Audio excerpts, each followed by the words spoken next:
আর আল্লাহ পাক বলেন বসে না, আমি আল্লাহ তোমাদের প্রতি অনুগ্রহ করেছি যে আল্লাহ পাক জমিনটাকে স্থির করলেন, আমাদেরকে বসে থাকার তৌফিক দান করলেন। এরপরেও আমাদেরকে দেখা যায় বাক শক্তি দিলেন, দর্শন শক্তি দিলেন, পরিপূর্ণ করলেন। তারপরে উনি খুব নির্ভীসাল অক্সিজেন দিয়ে যে মাবুদ জীবিত রাখলেন, সেই আল্লাহর প্রশংসা আপনারা করলেন না? একটু জোরে জোরে করি না? বলুন আলহামদুলিল্লাহ। আর একটু জোরে হতে হবে, হয়তো আমি বুঝতে পারছি না। আমরা যারা এখানে বসে আছি, বেটি ছেলে না বেটা ছেলে? কথা কথা, এই বেটি ছেলে না বেটা ছেলে? সব পুরুষ তো, সব পুরুষ।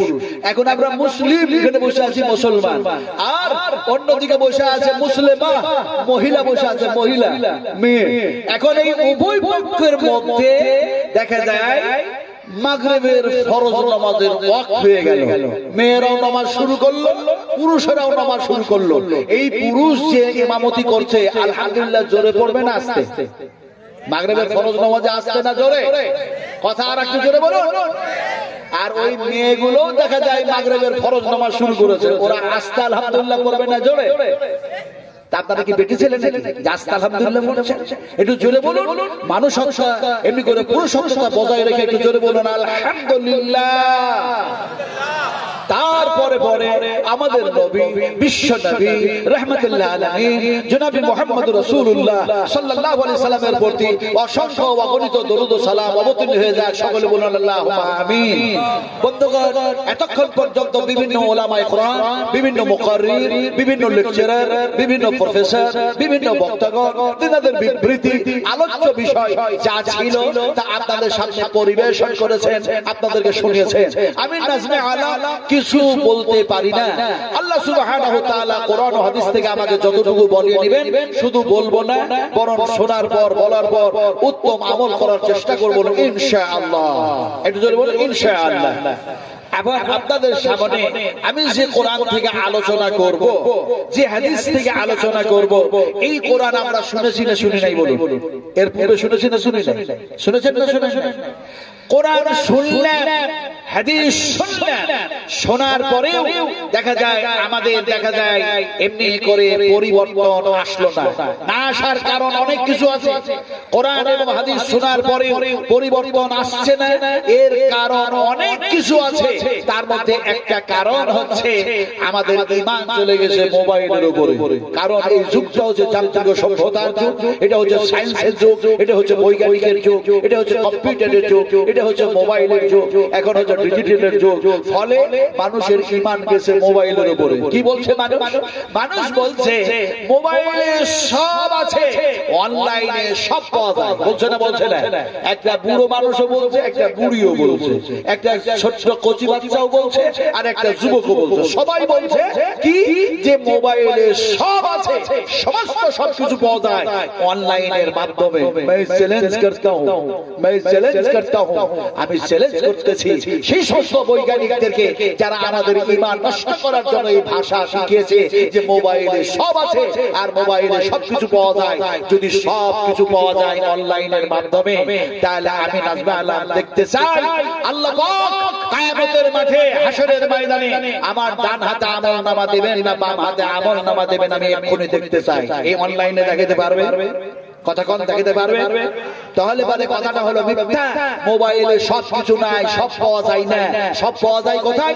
আল্লাহ পাক বলছেন ওমা উতিতুম মিনাল ইলমি ইল্লা কালিলা।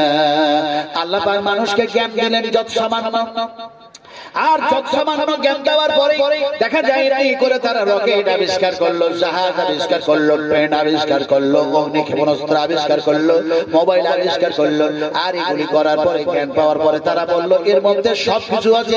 কিন্তু আল্লাহ সুবহানাহু ওয়া তাআলা যেন বলেন এমনি করে সমস্ত সবকিছু যার মধ্যে আছে সেটা হচ্ছে বিশ্ব মানবের কল্যাণের জন্য, মঙ্গলের জন্য যে কোরআন নাযিল করেছি, সেই কোরআনের মধ্যে সবকিছু আছে।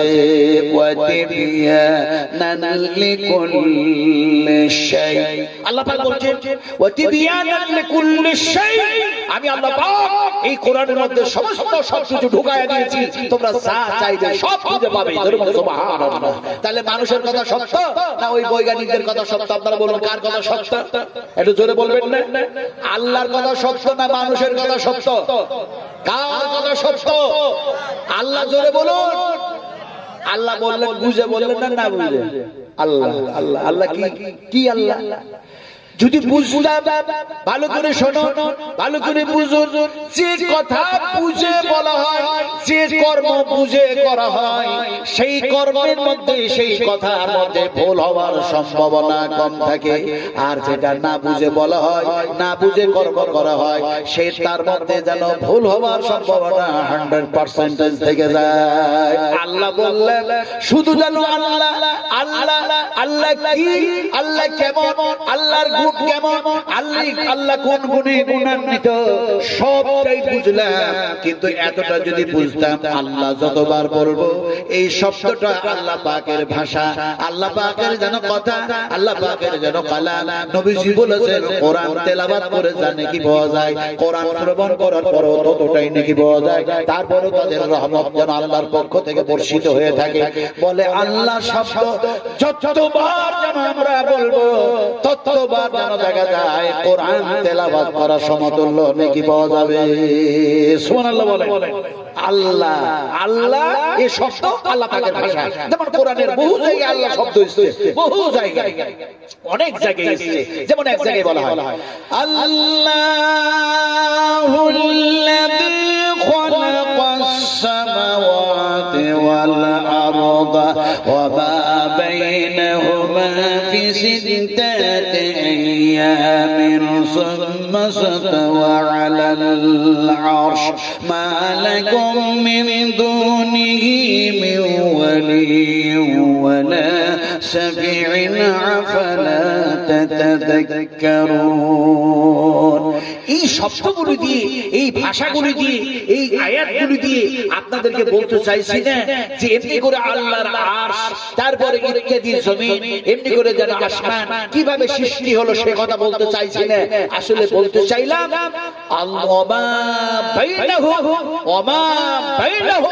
আকাশ আর জমিনের মধ্যে সমস্ত সবকিছুর যিনি স্রষ্টা, তার নাম হচ্ছে আল্লাহ। তিনি বলছেন আমি হলাম আল্লাহ। ফলে আল্লাহ যতবার বলবো কোরআন তেলাওয়াত করা হয়ে যাবে। আরেকবার বলুন তো, এমনি করে দেখা যায় সমস্ত সবকিছু কোরআনের মধ্যে যিনি ঢুকায়া দিলেন তার নাম, আর একটু জোরে বলুন, আল্লাহ।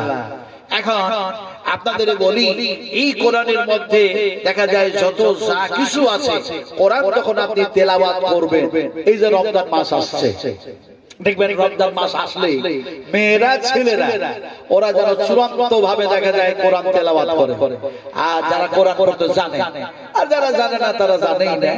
কিন্তু দেখা যায় 11টি মাস কোরআন খুললো না, রমজান মাস আসলেই কোরআন খুলে। কথা বুঝেন কি?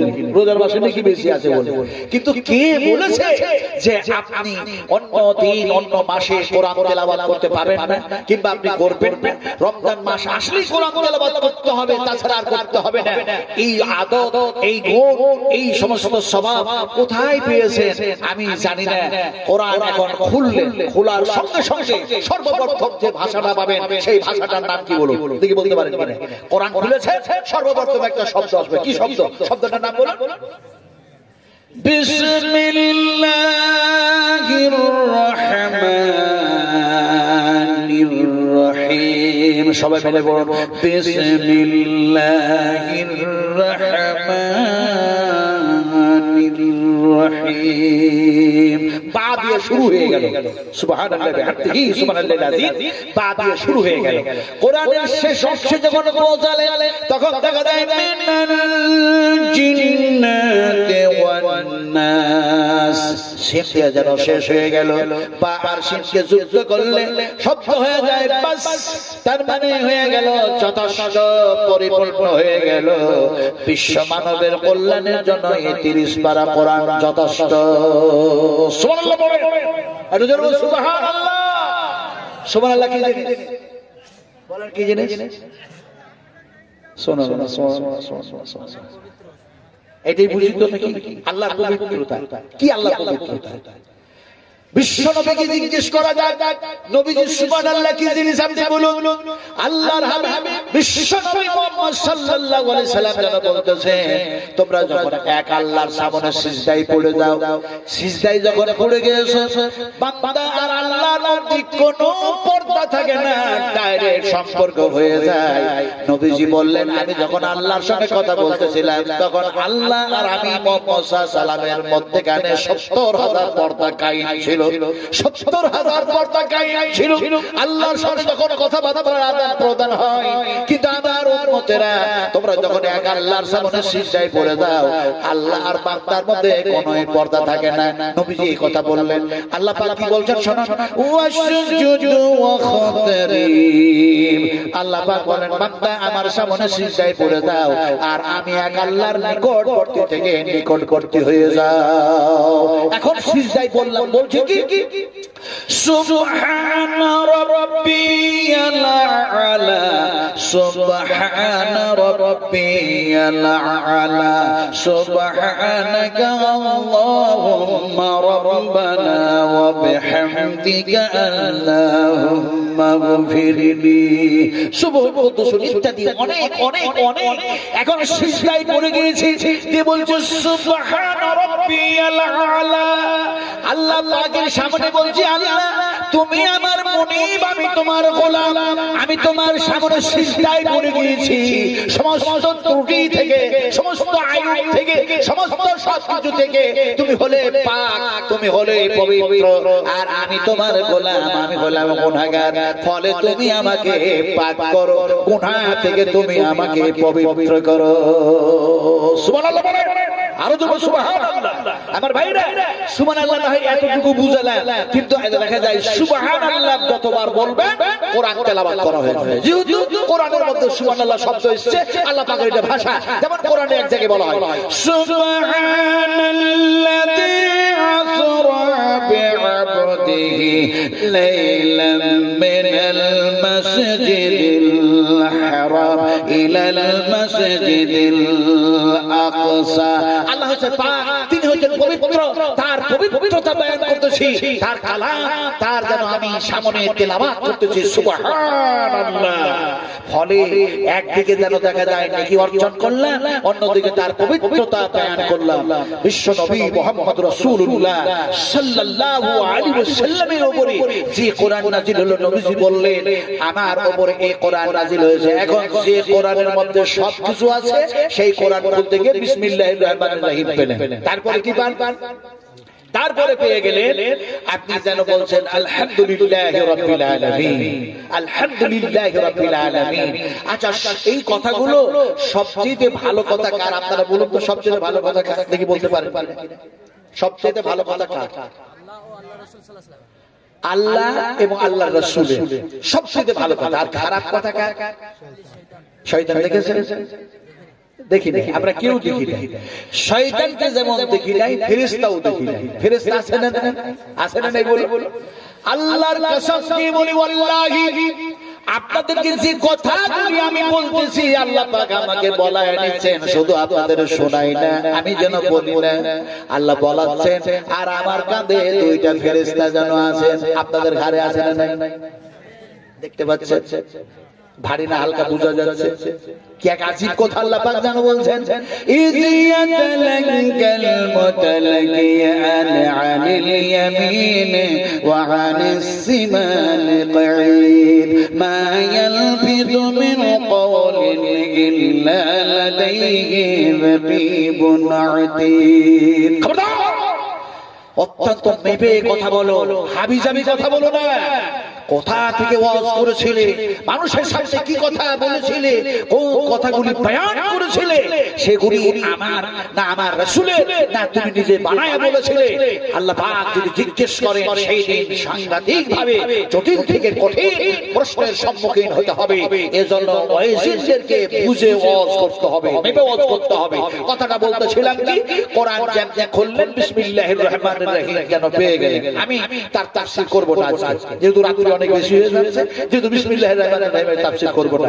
এখন তারপরে একটা শব্দ পেলেন আলহামদুলিল্লাহি রাব্বিল আলামিন, এই জায়গায় আমি একটু তাফসীর করব, বিশ্লেষণ করব। তাফসীর ইবনে কাসির, তাফসীর হুসাইনি, তাফসীর মারফুল কোরআন, তাফসীর মাসুল কোরআন, তাফসীর হাসানুল বায়ান, তাফসীর দোকান, তাফসীর কাসাস, তাফসীর বাইদাবি ইত্যাদি ইত্যাদি অনেক তাফসীর আছে। বিভিন্ন তাফসীরকাররা বিভিন্ন ভাবে তাফসীর করেছেন, বিশ্লেষণ করেছেন। এখন আমিও যদি আপনাদের সামনে সেইভাবে বিশ্লেষণ করতে যাই, তাহলে পরে রাত শেষ হবে, দিন শেষ হবে, সপ্তাহ শেষ হবে, মাস শেষ হবে, বছর শেষ হবে, আমাদের আয়ু, আমাদের হায়াত শেষ হয়ে যাবে, তারপর আল্লাহর আলোচনা শেষ হবে না। সুবহানাল্লাহ। আমার ভাইরা, ফলে সংক্ষিপ্ত আলোচনা করব আজকে আপনাদের সামনে। কথাটা বলতেছিলাম কি, আলহামদুলিল্লাহি রাব্বিল আলামিন। বিশ্বনবী মুহাম্মদ রাসূলুল্লাহ সাল্লাল্লাহু আলাইহি সাল্লাম বসে আছেন, তিনার সাথে সাহাবা کرام রাদিয়াল্লাহু তাআলা আনহুরা বসে আছেন। আমরা সাহাবী না আমরা উম্মত? কথা বলেন না, আমরা সাহাবী না উম্মত? मुझे मंजूर नहीं है कि मैं तेरे शिकायत करूं, मुझे मंजूर नहीं है कि मैं तेरे शिकायत करूं, बात ही से बात निकल आती है तो मैं क्या करूं। কুলের কথা খুলে বলার ইচ্ছা করে না, একটি কথা বলতে গিয়ে আরেকটি কথা মনে পড়ে যাচ্ছে, রিমোট নেই, জীবন কন্ট্রোল করতে পারছি না। আপনাদেরকে জিজ্ঞেস করেছিলাম যে সবচেয়ে খারাপ কথা কার? শয়তানের। আমরা শয়তান দেখি নাকি? নবীজি একদিন দেখা যায় মসজিদে নববিয়ার মধ্যে সাহাবা کرامদেরকে বলছেন, ও সাহাবীরা, আমার ইচ্ছা হয় হলো যে আমি নামাজ ছেড়ে দিই। নামাজটা ছিল নফল নামাজ, ছেড়ে দিই আর শয়তানকে এই মসজিদে নববিয়ার সঙ্গে বেঁধে দিই, স্তম্ভের সঙ্গে বেঁধে দিই, আর তোমাদেরকে দেখায় দিই এটা হলো শয়তান, এটা হচ্ছে তোমাদের প্রকাশ্য শত্রু। সাহাবীদের মধ্যে কেউ বললেন, ইয়া রাসূলুল্লাহ, আপনি বাঁধলেন না কেন? বাঁধলে তো খুব ভালো হতো। ভালো মানে বুঝতে পেরেছেন তো নাকি? এই সময় যদি কেউ একজন চোর ধরা পড়ে, ভালো হবে না খারাপ হবে? তার নসিব এত খারাপ হবে, কোন মানুষের হাত জামার পকেটে থাকবে না, সব তার শরীরে পড়বে। কথা ঠিক না বেটে? এখন সাহাবীদের মধ্যে বলেন, ইয়া রাসূলুল্লাহ, বাঁধলেন না কেন? যে জায়গায় সাহাবীরা বসেছিলেন মসজিদে নববিয়ার মধ্যে, আর রাসূল যখন এই কথা বলছিলেন, আল্লাহ পাক আমাকে সেই জায়গায় দেখা করালেন। আমি আপনার জিলহজ মাসে, এই 2024 এই জিলহজ মাসে, সেখানে 56 দিন ধরে থাকলাম আরবের মাটিতে। তিল তিল করে আল্লাহ পাক সব জায়গাগুলো দেখালেন, আবার সব জায়গাগুলো দেখলাম। কি যে অবস্থা! আমি সেখানকার শুধু যদি কথাগুলি আপনাদের সামনে বলি, তাহলে কত ঘন্টা যে পেরিয়ে যাবে। কথা বুঝলেন কি? রাসূল আকরাম সাল্লাল্লাহু আলাইহি ওয়াসাল্লাম শুয়ে আছেন এমন একটা জায়গায়, আমি সেদিন কোথায় বলছিলাম, আপনার কুচবিহারে না, আপনার ত্রিপুরায় বলছিলাম, ত্রিপুরায় জানেন তো। ত্রিপুরার মানুষরা বলছে, হুজুর আপনি যে কোথা থেকে কিভাবে ওয়াজগুলো বলেন, আপনি বলছেন নবী সাহেব কোথায় আছেন, তো নবী সাহেব কেন বললেন, নবীজি কেন বললেন? এক বিপদ। তারপরে আবার আপনি বললেন যে নবী সাহেব শুয়ে আছেন, এই কথা বললেন, তো নবী সাহেব মদিনায় শুয়ে আছে আমরা বললাম, তাই বলছেন না মদিনায় শুয়ে নাই, তাহলে আছেন কোথায়? আমি ওখানে জবাব দিয়েছিলাম, নবীজিকে যদি নবী সাহেব না বলা হতো, তাহলে পৃথিবীতে মানুষ টাইটেল খুঁজে পেত না, ডাক্তার সাহেব, এসপিও সাহেব, এসপি সাহেব, আইজি সাহেব ইত্যাদি সাহেব, এই টাইটেলটা খুঁজে পেত না। ওনারা বললেন কিভাবে? আমি দলিল দিলাম। দলিলটা কি? মা দাল্লা সাহিবুকুম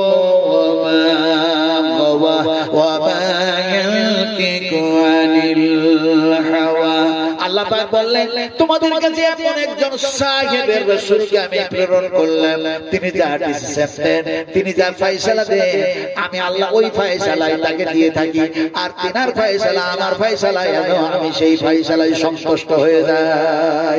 নবীকে যেন বলা হলো সাহেবের রাসূল। উনি বললেন, সর্বনাশ, আমরা কি এতই অজ্ঞ যে নবীজিকে নবীজি নবীজি বলে যাচ্ছিলাম, কিন্তু নবী সাহেব বললে মনে হয় বিশাল বড় ক্ষতি হয়ে যাবে। আপনি বলেছেন যে আমরা বলেছি মদিনায় শুয়ে আছে, আপনি বলেছেন না মদিনায় শুয়ে নাই, তাহলে শুয়ে আছে কোথায়? আমি বললাম বুখারী শরীফের হাদিস। ওনাদেরকে বললাম বুখারী শরীফের হাদিস, আল্লাহর নবী বিশ্ব নবী মুহাম্মদ রাসূলুল্লাহ সাল্লাল্লাহু আলাইহি ওয়াসাল্লাম বলেছেন, আমার যেন মেহরাব থেকে আমার মিম্বার পর্যন্ত, আমার মেহরাব থেকে আমার মিম্বার পর্যন্ত এটা হলো জান্নাত। জান্নাতের নাম নবীজি দিলেন, এটা হলো রিয়াজুল জান্নাত। সুবহানাল্লাহ। নবী বলেন আমি রিয়াজুল জান্নাতের মধ্যে মধ্যে শুয়ে আরাম করতেছি, আমি সেইখানে গেলাম। হাই সাহেবরা যারা যান, উমরা করতে যারা যান, অবশ্যই যাওয়ার সুযোগ হলে যেতে পারে। নসুক দেয় কলকাতা থেকে, আপনাদের মুর্শিদাবাদ থেকে, মালদা থেকে নসুক একটা কাগজ দেয়, অনেকগুলো কাগজ দেয়, আর বলে যতবার যেতে পারবা রিয়াজুল জান্নাতে। অত সহজ না এটা, মামার বাড়ির বাসি ভাত গরম ভাত না, কত বুঝেন কিনি। ওখানে গিয়ে লটারি হচ্ছে লটারি, যার ভাগ্য ভালো আল্লাহ পাক ডেকেছে, দেখা যায় লটারিতে নাম উঠলো, লিস্টে নাম চাপলো, আপনাকে গিয়ে বলবে আপনি অমুক সময়ে 11টার সময়, 12টার সময়, 9টার সময়, ফজরের পরে ইত্যাদি আপনাকে একটা টাইম দিয়ে, সেই টাইমে গিয়ে 40 জন নয় 50 জন নয় 30 জন নয় 60 জন ওই ঢুকবেন রিয়াজুল জান্নাতের ভিতরে। আল্লাহ পাক, আমরা স্বামী স্ত্রী আমরা শুয়ে আছি, প্রথমে চান্স পেলাম না, দেখা যায় তাহাজ্জুদের নামাজ পড়তেছি, তো আল্লাহকে কেঁদে কেঁদে বলছি, আল্লাহ নবীজি যে জায়গায় শুয়ে আছেন ওই জায়গায় একটু যাওয়ার ব্যবস্থা আপনি করে দেন। আপনি ছাড়া এত অগণিত অসংখ্য, কেন দেখা যায় লক্ষ লক্ষ অসংখ্য মানুষের মধ্যে দিয়ে আমাদের যাওয়া সম্ভব নয়। আল্লাহ পাক যেন দেখা যায় দোয়া মঞ্জুর করলেন। দেখি হঠাৎ দেখা যায় ঈশার নামাজের পরে, ওখানে ঈশার নামাজের পরে, তখন আপনারা ঘুমিয়ে গেছেন ইন্ডিয়ার মানুষ, কেউ জেগে নেই, কথা বুঝেন কিনা, এত গভীর রাত। তো দেখা যায় মোয়াল্লিম এসে বললেন যে নাজমা আলাম কার নাম, আর আমার স্ত্রীর নাম হচ্ছে কারিমা, কথা বুঝেন কিনা, কারিমা। তো বলে কার নাম, বলে আমরা দুইজন, বলে আপনাদের দুজনের নাম লিস্টে এসেছে, আগামীকাল ফজরের নামাজের পর মসজিদে নববিয়া থেকে আর আপনারা লজে আসবেন না, আর লজে আসলে অসুবিধা হবে খোঁজাখুঁজি করতে, ফলে রিয়াজুল জান্নাতে যাবার জন্য আপনাদের লিস্টে নাম চলে এসেছে। আমরা খুশিতে খুব আটকানো হয়ে গেলাম, আলহামদুলিল্লাহ আলহামদুলিল্লাহ, আল্লাহ পাক মঞ্জুর করেছেন। তারপরে দেখা যায় কাতার বন্দী হয়ে, সারি বন্দী হয়ে চলে গেলাম, ঢুকলাম রিয়াজুল জান্নাতের মধ্যে। যখন গেলাম তখন দেখি বিশ্ব নবী মুহাম্মদ সাল্লাল্লাহু আলাইহি ওয়াসাল্লাম যে জায়গায় শুয়ে আছেন, তারপরে দেখা যায় হযরত ওমর একদিকে, হযরত আবু বকর সিদ্দিক আরেকদিকে, কত বুঝেন কি।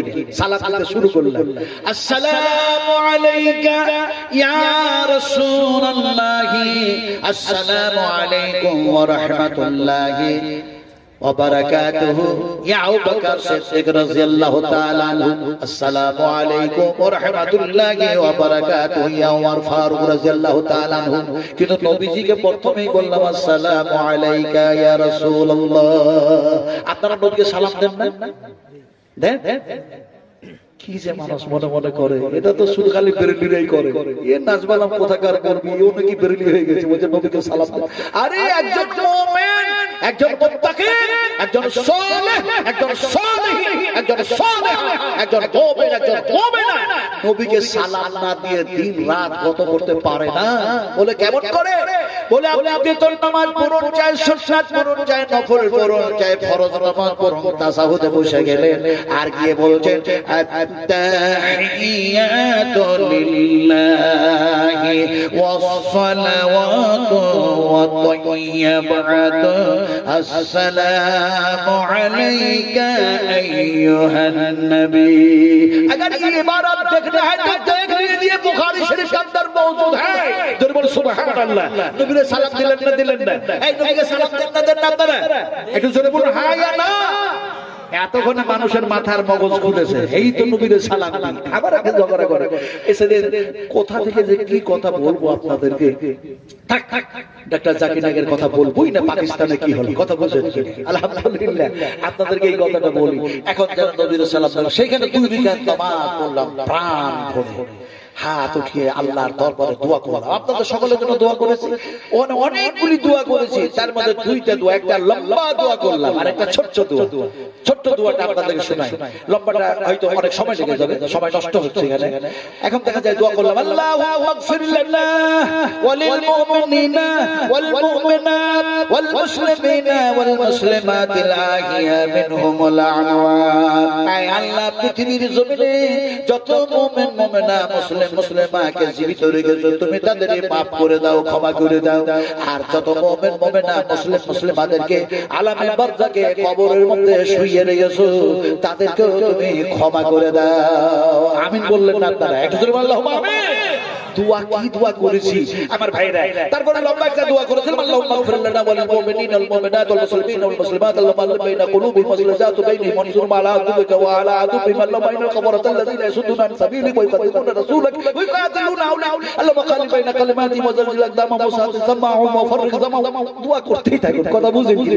দোয়া বুঝেন না বুঝেন? এরা দোয়া বুঝে, একটু দোয়া বুঝে। আপনারা খাবার খেয়েছেন না খান না? আস্তে আস্তে কথা বলছেন। খাবার খেয়েছেন না খান না? কোন হাত দেখেছেন?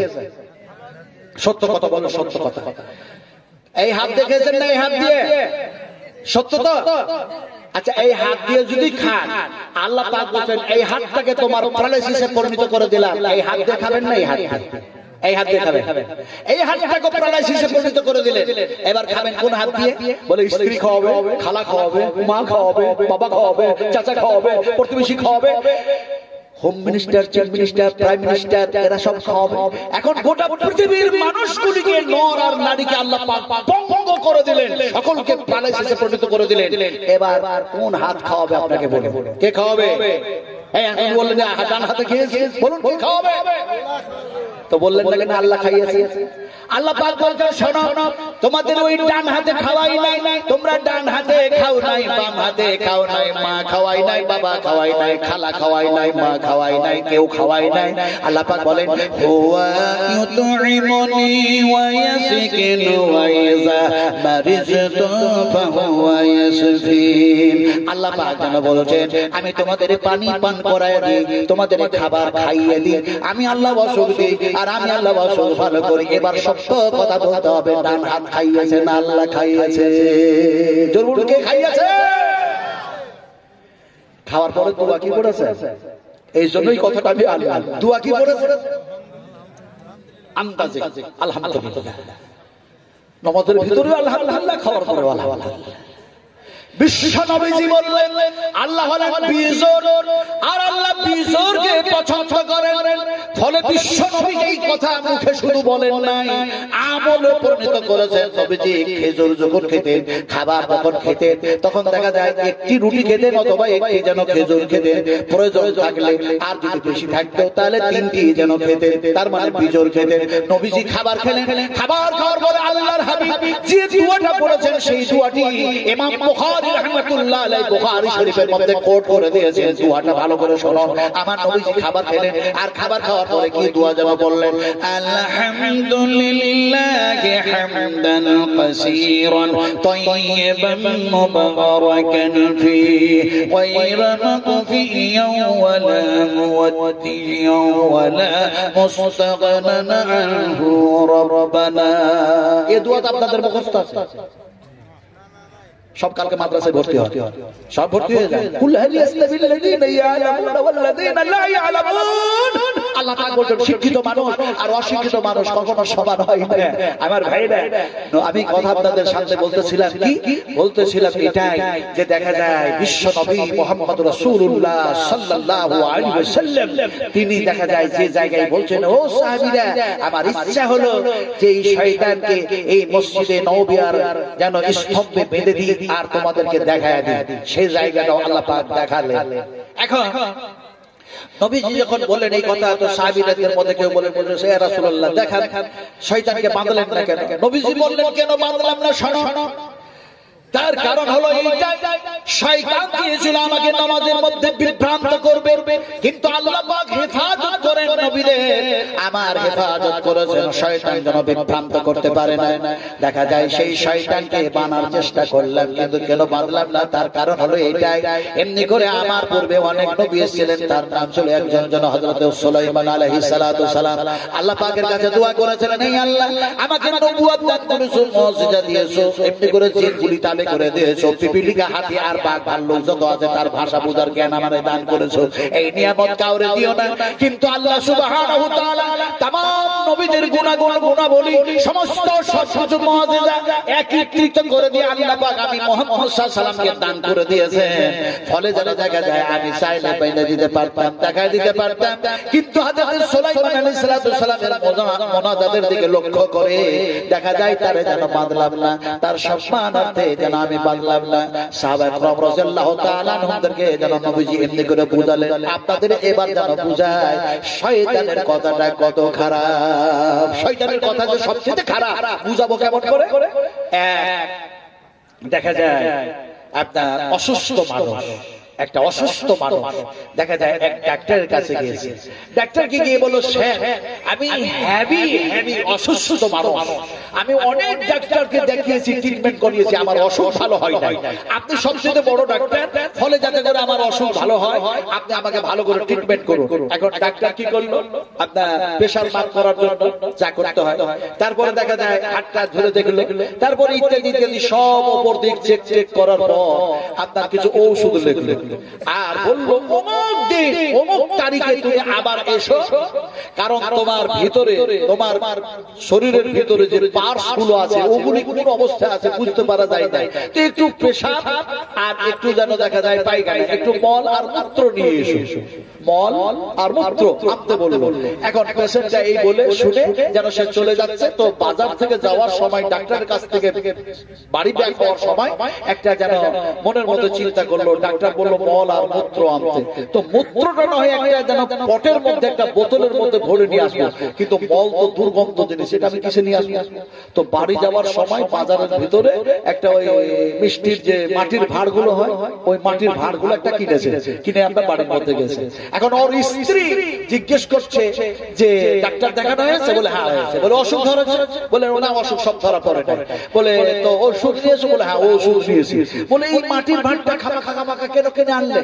শুধু ফাঁকা ভাঁড়, খালি ভাঁড়, এই খালি ভাঁড়টা কেন কিনে নিয়ে আসলে? তো ওর স্বামীটা বলছে মেয়েদের বুদ্ধি কম রে, বুদ্ধি কম, বুদ্ধি কম, বুদ্ধি কম।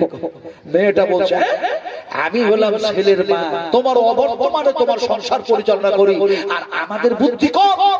স্বামীটাকে এইভাবে ধমক দিয়ে যখন স্ত্রী কথা বলেছে তখন স্বামীটা বলছে শোনো শোনো, এটা আমার কথা নয়, নবীজি বলেছেন মেয়েদের বুদ্ধি কম।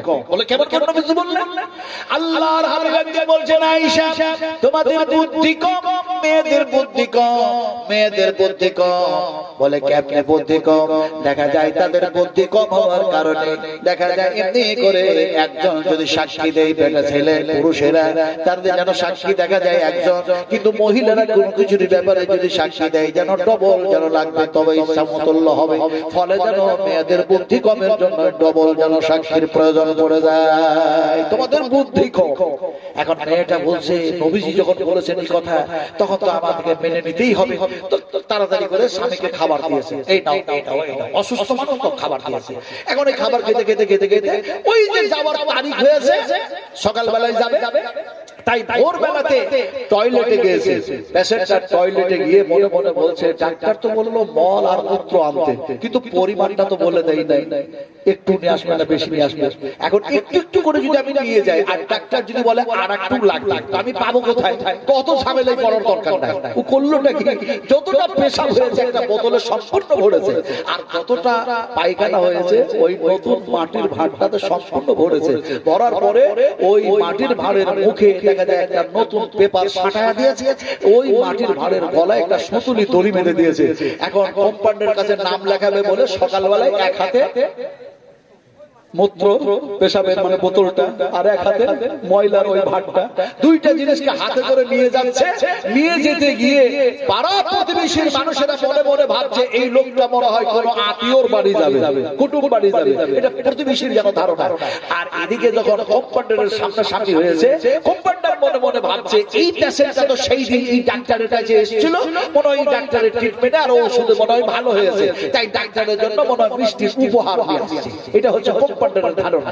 এখন দুটোই জিনিস নিয়ে গিয়ে কম্পাউন্ডারকে দিয়ে দিয়েছে।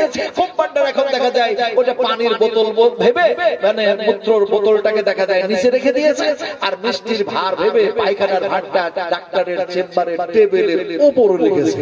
এখন ডাক্তার ঠিক সময় এসেছে চেম্বারে, ডাক্তার এসে দেখা যায় যে আমার কম্পাউন্ডার কি করে দেখি তো পেশেন্টের নাম লেখালেখি নিয়ে এসে ব্যস্ত। ডাক্তার বললো আর বিরক্ত করে লাভ নাই, একটা যেন ঘরের মধ্যে থেকে কর্মচারীকে ডাকলো আর ডাক্তার বললো এই মিষ্টির ভাঁড়টা বাড়ির দিকে পার করে দিল। চলে গেল বাড়ির দিকে। এমন সময় যেন দেখা যায় ওর স্ত্রী বললো ডাক্তার তো তাড়াহুড়ো করে যেন দেখা যায় চেম্বারে চলে গেছে, নাস্তা করে নাই, মনে হয় ব্রেকফাস্ট নাস্তা করবে, তাই মিষ্টি কিনে দিয়ে পাঠিয়েছে। তো ডাক্তার পরে খাবে। এখন ডাক্তার কি করেছে, গোসল টোসল করে ব্রেকফাস্ট নাস্তা করবে বলে খুলে তো দেখতে হয় কি আছে না আছে। এখন ডাইরেক্ট মিষ্টি বলে হাতটা যেন ভরেছে, দেখে পায়খানা উঠতেছে। ডাক্তারের স্ত্রী রেগে ফায়ার হয়ে গিয়ে দেখা যায় চেম্বারে গিয়ে বলছে তুমি ডাক্তার না ফাঁকটা? ডাক্তার বলছে কেন কি হয়েছে? বলে সর্বনাশ হয়ে গেছে, তুমি মিষ্টির ভার পাঠিয়েছো না পায়খানার ভার পাঠিয়েছো। আসলে বলতে চাইলাম ওয়ালা তাতাবিউ খুতুওয়াতিশ শায়াতান ইন্নাহু লাকুম আদুউম মুবিন। আল্লাহ পাক বলেন শয়তান হলো তোমাদের প্রকাশ্য দুশমন, আর শয়তানের কথাবার্তাগুলি যেন তোমাদের জন্য অত্যন্ত যেন ভয়াবহ। ফলে শয়তানের কথা মোতাবেক জীবন চালাবে না, জিন্দেগি চালাবে না, বরং আমি আল্লাহ যা সংবিধান দিয়েছি আমার নবীর থিওরি অনুযায়ী জীবন বাস্তবায়ন করবে। ইহকালটা মঙ্গল হবে, পরকালটাও মঙ্গল হয়ে যাবে। কে দিল এই টাকা?